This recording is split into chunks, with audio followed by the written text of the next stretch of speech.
Hello, thanks for joining us for this West London Sport QPR podcast. I'm Dan Bennett. I'm joined as always by former QPR striker Kevin Gallen and my West London Sport colleague Ian McCullough. Obviously, since we last spoke, it has been confirmed that Mark Warburton will be leaving QPR at the end of the season. I mean, look, we expected it to happen, so it comes as no great surprise that it has happened, but it's now officially been confirmed that he won't be there next season. We'll come on to some of the details around his exit and looking ahead as to who the new manager might be and our thoughts on that shortly. But I just want to start, Kev. I mean, when you look back on Warburton's 3 years at the club, how do you kind of reflect on them? Do you view them as a success? Is it more positive than negative, would you say, despite, what the last 2 months have been like? Yeah, I would say it's been more positive. We've talked about it before. The style of football has been better. I mean, I think this season we won more games away from home than a long time. Am I right in saying that? I think so. Yeah. Style of football's been good. Players that have come in, have progressed, and have got better, and have got a sell-on value. So I think he could go down as a success after what was before, really. I think Ian, you said a couple of weeks ago, or maybe a month ago, a bit of an identity of the way we play, and just the last 2 months. Last 3 months. It's just been, look, we've talked about it, it's just been really poor, and it's hard to put your finger on why. I mean, injuries has contributed to that. There's no doubt about that. But also, just a few things, maybe team selection and stuff. But in general, I think his 3 years have been a success, and you can see that by the reaction of the majority of the fans, sort of at the ground, who I talk to. Sort of Twitter, on social media, the majority would be sad to see him go.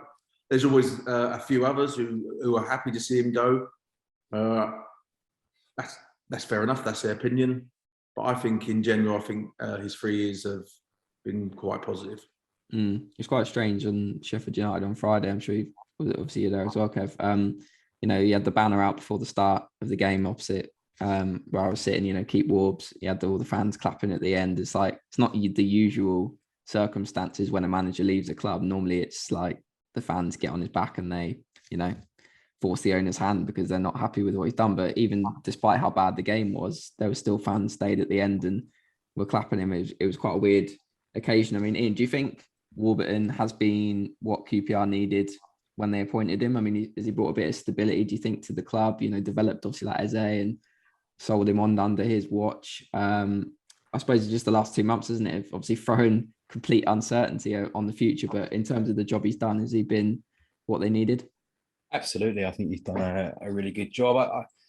I mean, football, it's a results business. You win, you're a genius, you lose, you're an idiot. That's in a nutshell what the game is. But I think looking outside of just day-to-day match results, I think just as almost like a figurehead of the club, he's been outstanding. Just you think of who come before him, you had the kind of the arrogance of Steve McClaren, who I always felt kind of looked down upon being a QPR manager, because the previous clubs he has managed, and you get the volatility of Ian Holloway, who you're never quite sure what you're going to get with him. So it was a kind of a calm, steadying sort of hand, if you like, just to kind of oversee. Well, it was a big job really when he took over. 16 players leaving and had to build a team from scratch, and he inherited some good players in Eze and Bright Samuel and the likes.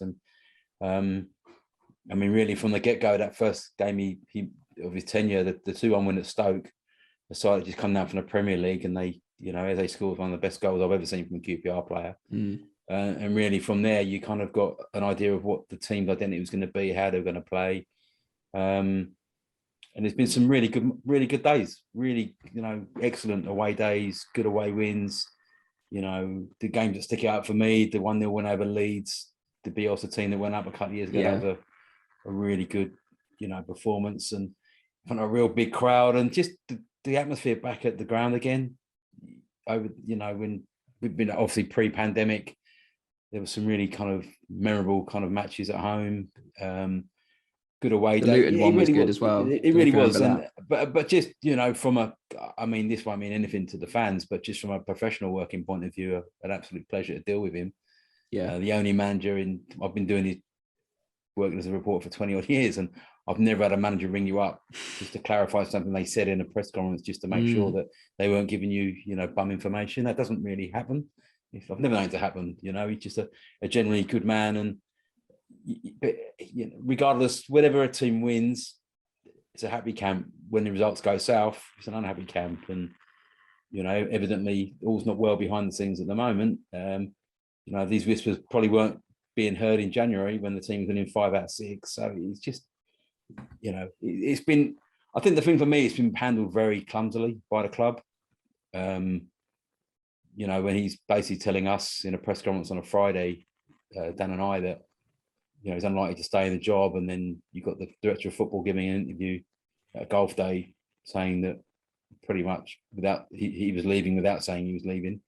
And the club make the news sort of public later on Thursday that he's going, and you have this bizarre situation where the team's been played off the park,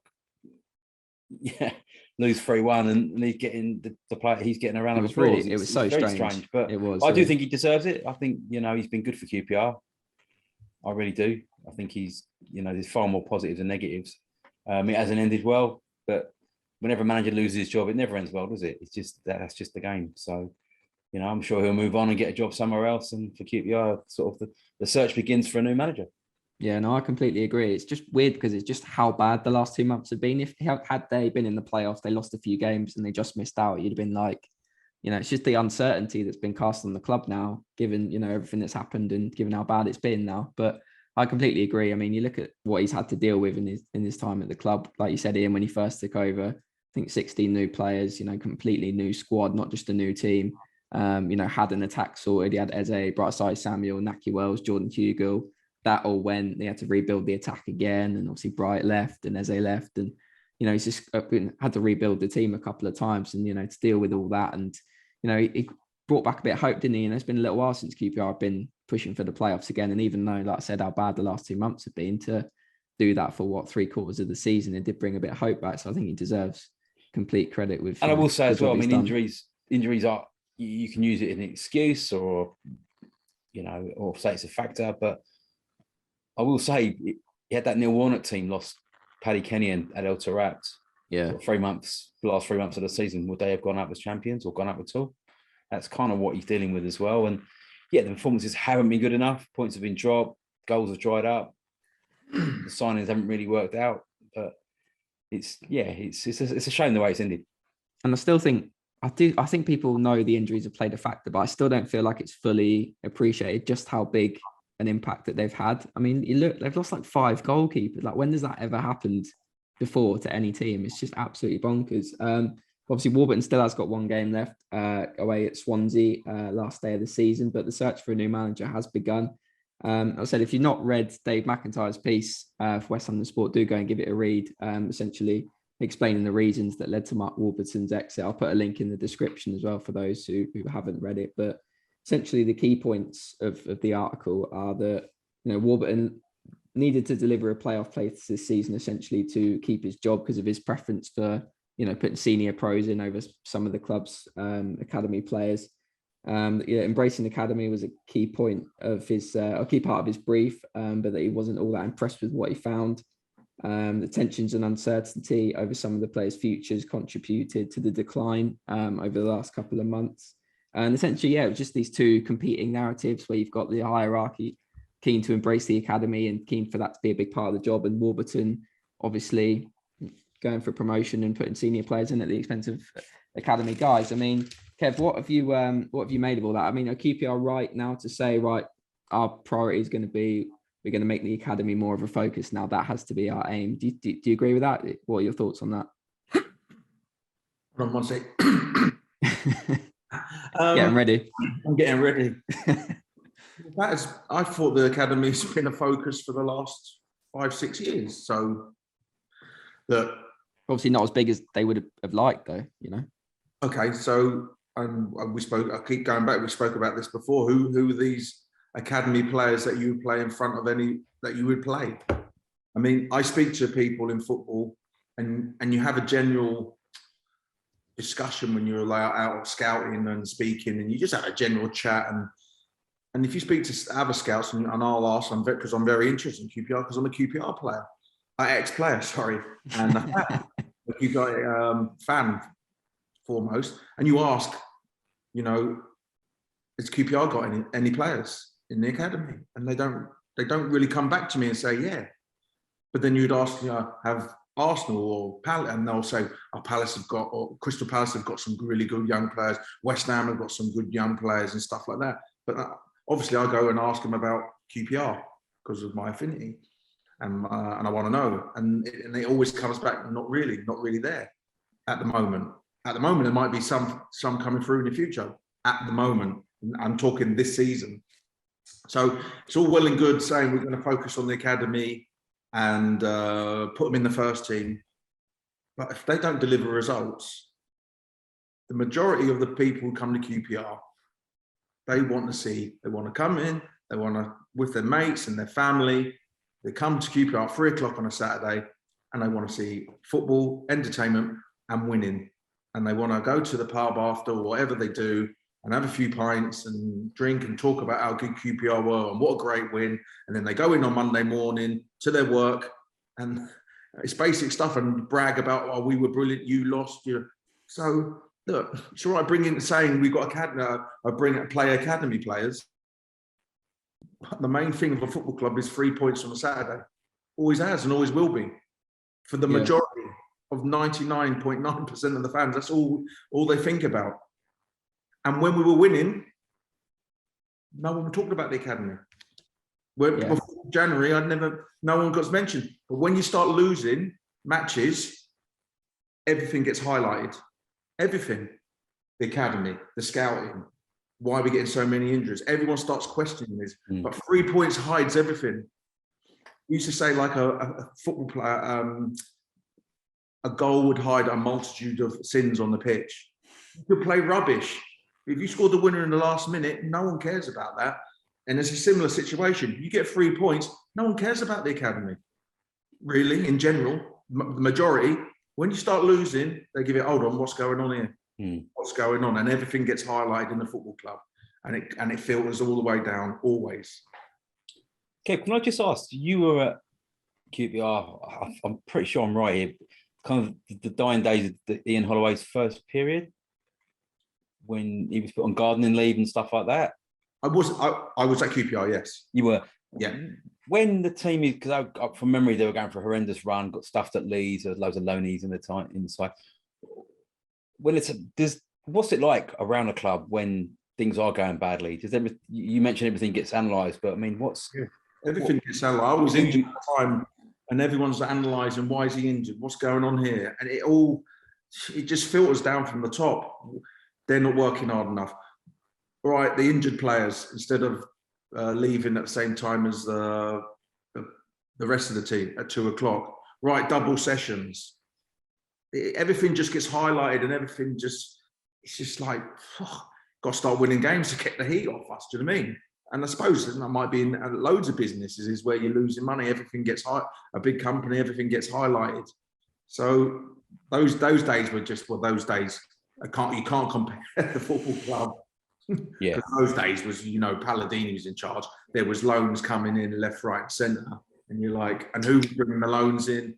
It was like players would just turn up and the manager would say, who's he? Oh yeah, we signed him for a year. And you're like, I don't want him.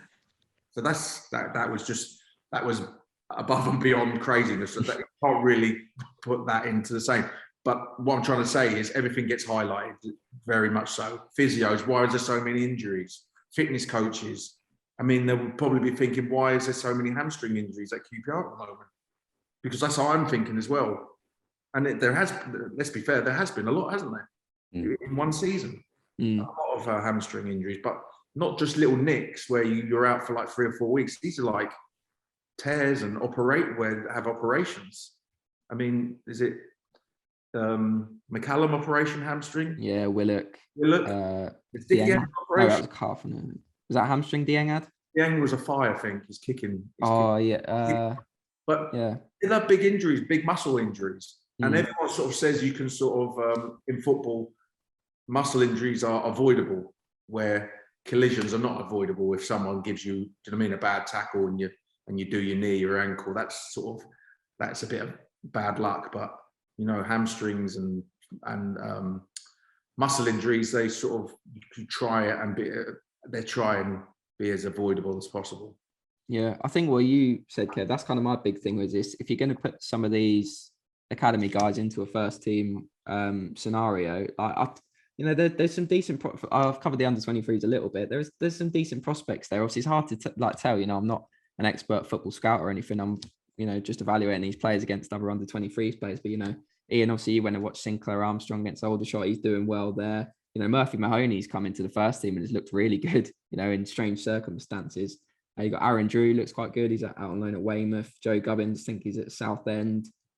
Duke McKenna, Shiloh Remy actually played for the under-23s. He looked quite good yesterday. So there's a few there, but it's like getting them into a championship situation is completely different. And I think the QPR hierarchy, shall I say, have got to kind of accept that if you want to put these guys in the first team, then results are going to be impacted by it. That is just the reality of it. And I suppose there is more that goes into it than just, results are obviously the most important thing for fans, but there is more, the stability of the club. Obviously, QPR have to develop players and sell them on. That has to happen for the club to keep going and for them to comply with, fair play. I would say one thing about, go on, mate. My opinion, if you're a good player and you're playing in the under-23s, then you should be out on loan at a league club, playing in front. And a few are, to be fair, non-league. Playing against men, playing in an atmosphere where there's fans, where there's money on it. I'm talking money for the older pros you're playing against, got to pay mortgages. Do you understand? The real world, under-23 football is it's good because the scouts come from the lower league teams to go and watch, to take the players to go and play in the league or non-league. Do you understand? Yeah. I'm saying that. So I would sort of always judge how many players are playing, younger players on loan at league teams. That's the thing. And that's how you learn game experience in front of crowds when it means something. 3 points is do or die. Everyone's really up for it. That's when it matters. We're under-23s is, we lost today. That's right. No, there's nothing, no more. There is personal pride in trying to get somewhere, but in the grand scheme of things, it ain't the same as playing in a relegation battle or trying to get promoted and through the playoffs. Yeah, that's the thing. I mean, going from the under-23s without a loan move to the championship must be like fucking hell, like insane. Like I couldn't even imagine. You've got to be a top player. Yeah. Go from youth team to the first team. Yeah, absolutely. Because I think as well, like you look at someone like Conor Masterson. Conor Masterson played all underage levels for Ireland. He's scouted by Liverpool as a 12-year-old. He goes through Liverpool's system. He's at, one of the best clubs in the world. Great academy set up. Gets a bad injury, leaves. But Conor Masterson, when he joined QPR, had never played a league game. But you contrast that to Jimmy Dunn, who's similar age. I think they might even be the same age. He's been at Man United. He's gone to Burnley, but he's had loans at Fleetwood. He's had loans at Sunderland. He's a few other clubs.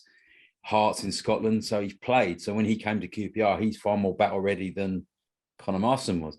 Conor Masterson's got to play at Gillingham, been involved in a relegation scrap. Unfortunately, wasn't successful. Played at Cambridge. He will come back a much, much better player than when he left because he's had that. Best thing for him doing that. Best thing for him than sitting on the bench and playing the odd under-23 game. Go out and play and learn your trade. Yeah, and that's Warburton's thing. I mean, the interesting thing that I've done numerous press conferences with Warburton, and his point is you can put loads of kids into a team and get beat 4-0. But he doesn't say on the list of stats at the end of the season, 4-0 asterisk, oh yeah, we had 4 academy players playing. Results business, and ultimately he's lost his job because they've fallen out the playoffs. If he'd have put in loads of kids early in the season, there's a good chance that would have happened as well. So I think it's a little bit disingenuous to think, well, he's lost his job just because he hasn't put kids in the team. I mean, I think it's more important to stress. I think it's more like, well, when you need a bit of pace up front, someone like Odie Alpha, for example, who's like lightning out of a bottle, I ain't seen much of him. Just throw him on the bench and, George Somers comes off the bench and runs around and does nothing.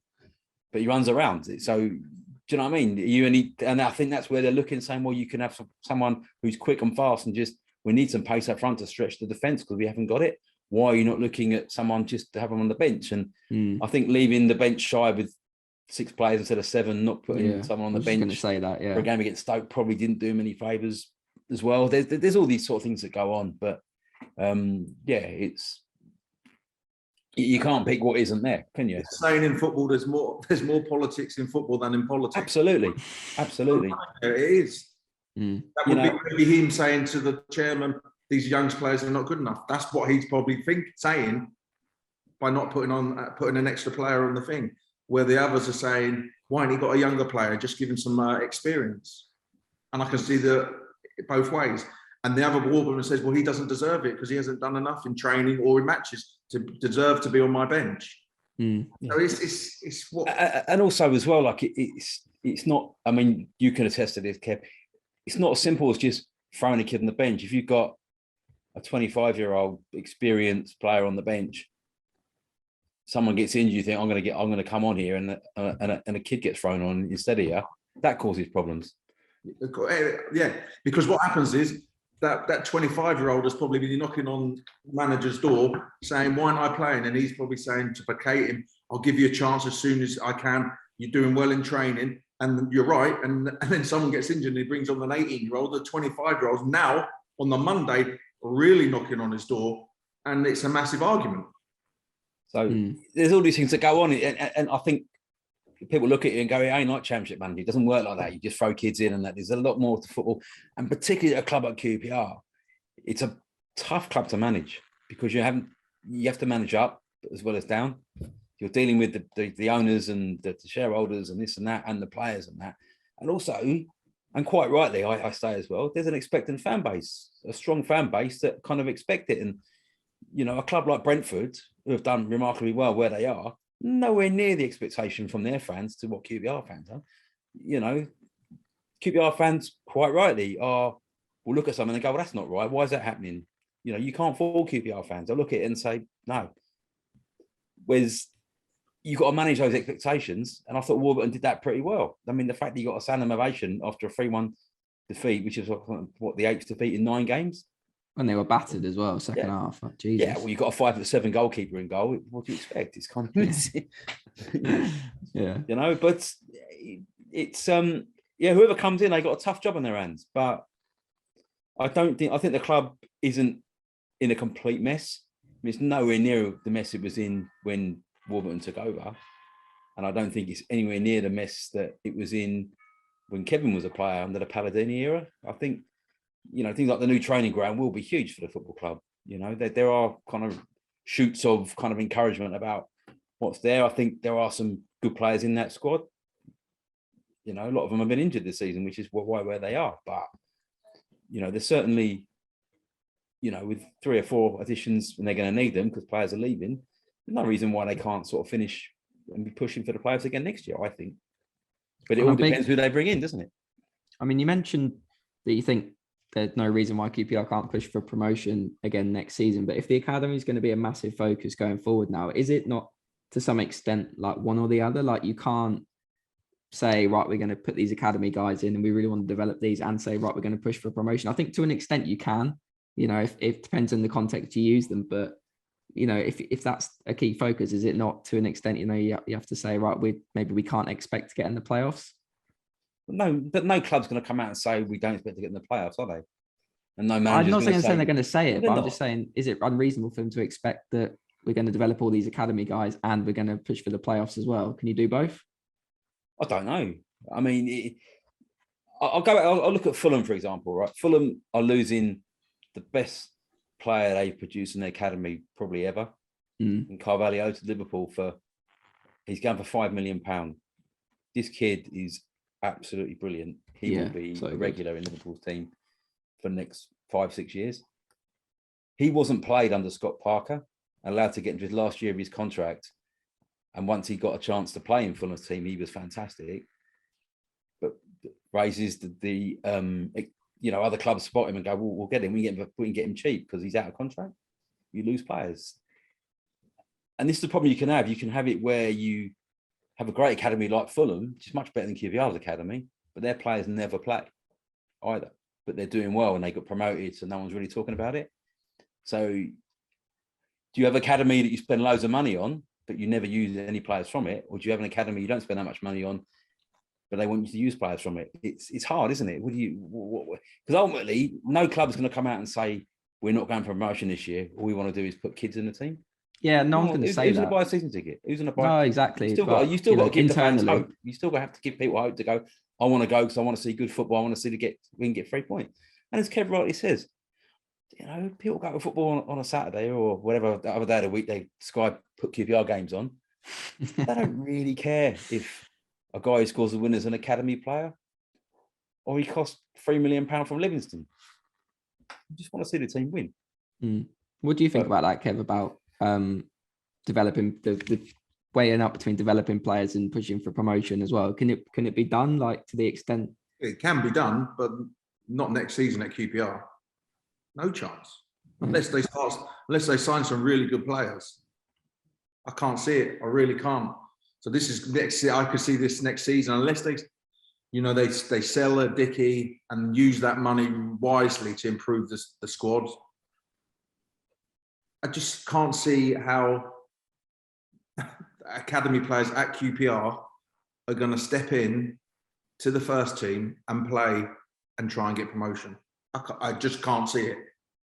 I hope I'm wrong. I really hope I'm wrong, but I can't see it because I don't know any. The only academy player that I've heard of is the Sinclair Armstrong, who was signed from Shamrock Rovers last year. Was that right? Yeah, 18 months ago. Yeah. That's the only player I know of who people talk about. So, I mean, Connor Masters is coming back. He's not a QPR academy player. I mean, who's an academy player that can step into QPR's and battle hardened for a 46 game championship season?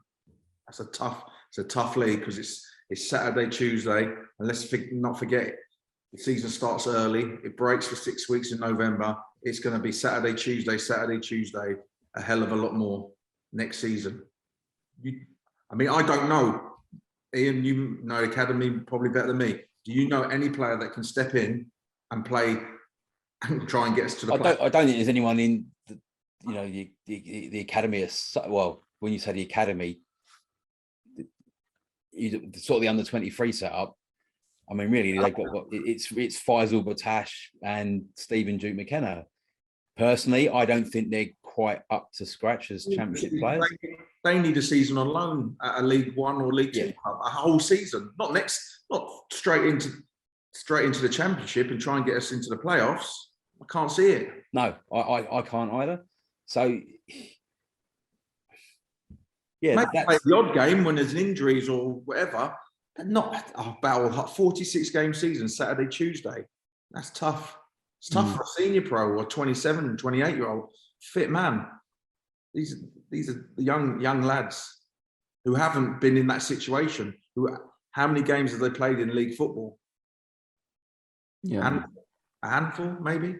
I agree that they definitely, that a loan move for a lot of these guys would definitely be best next season. Like a lot of the guys whose names I mentioned earlier, I do think they've got their potential there to be good players, good league players, but most of them have only played non-league football. And I think a loan out to like League Two or League One would be of massive benefit. But I suppose it's the context you're using them as well. Like, is it going to have... I don't think there's a huge difference between National League and League Two. No, there's not nowadays, to be fair. League One would be, that's the real step up. Step up from League One. League One's got some big clubs in it. It's a good big teams. I mean, Sunderland, Sheffield Wednesday are going to be one of them. Got Charlton, Ipswich. Derby next year. Yeah. Peterborough always good in that division. And Barnsley always good in that division. They're like a yo-yo. They're like Norwich in the Championship, up and down.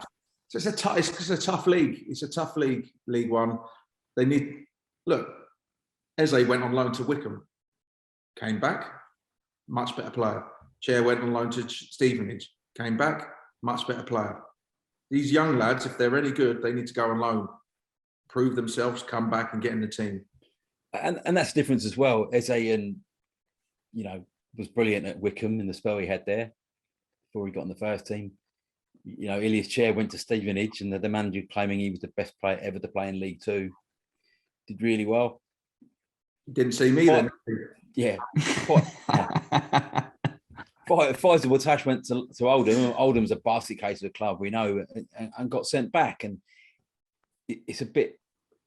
I didn't see him play at Oldham, so I don't know whether or not it was circumstance or what happened. But I know from Mark Warburton's perspective, if you go out on loan, you got to go out and prove you're better than the level you're playing at to get into my team. And I don't think it's a bad gauge to have. Come back. You'll get more. If you can show you're much better than the level you're playing at, you can play in the Championship, as Chair can, as Eze can. Can Faisal Watash play in the Championship on a regular basis? Probably not. But the powers that be will say, well, he's not got a chance regularly to show what he can do. Yeah. So that's where Samuel played at Blackpool before he came to QPR in the lower League One. So that sort of grounding, and then to step up again and see if you can prove. And like you said, and like we've been saying, the expectation of QPR as well. The fans ain't stupid. They'll give the young players a chance, but they only give them so much. You've got to do the business eventually. Yeah, but I do think as well. Like, I mean, I know you said before, Kevin, when you were coming through the system, that you're on another pitch to the first team. When you're on two different sites, it does make it very difficult for. Yeah, I mean, to catch the manager's eye. I was just looking over there, thinking to myself, what do I have to do here to get over there?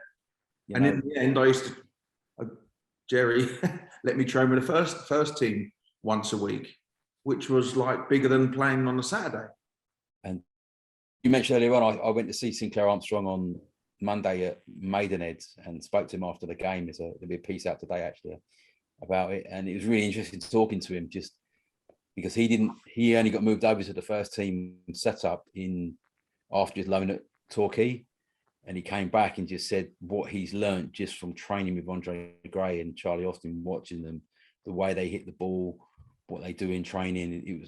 It's a massive step up from, and this kid physically, looks ready, because you get a lot of kids when they come in from academy football into the first team. I went to watch the 23s yesterday, and he was there watching him, and he was walking past. I was like, my God, like he looks a lot older. He's built a lot older than he is. Like, and he's scoring goals against kind of former Football League type defenders who've played at Wickham and Dagenham, these types of players. So, and physically holding his own, and that is the biggest, I'll give an example. Matt Smith, who came to QPR from Man City, lovely footballer, very highly touted in that, but he looked off the pace. He looked weak. He didn't look strong enough to be playing in the Championship. And that's another thing as well.